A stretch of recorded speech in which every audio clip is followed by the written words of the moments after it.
اسماعیل دہلوی مسلمانوں کے نزدیک نہ مسلمان ہیں اور نہ کافر، بلکہ ایمان میں یزید جیسا ہے۔ یہ فتویٰ پیکر عشق و محبت اعلیٰ حضرت رضی اللہ عنہ کا ہے۔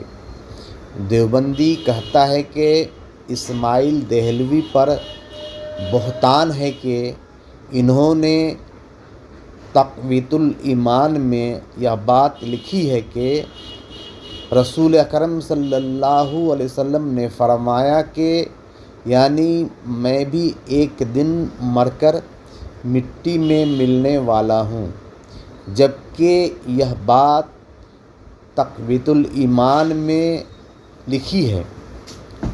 تقویۃ الایمان میں اسماعیل دہلوی نے ایک حدیث پیش کیا ہے جس میں رسول اللہ صلی اللہ علیہ وسلم نے فرمایا کہ میری قبر کو سجدہ مت کرنا۔ پھر اسماعیل دہلوی نے اپنی طرف سے کہا کہ جو بات اس حدیث میں لکھی ہوئی نہیں ہے، یعنی میں بھی ایک دن مر کر مٹی میں ملنے والا ہوں، جبکہ انبیاء علیہ السلام اپنی قبر میں زندہ ہیں اور نماز بھی ادا کرتے ہیں۔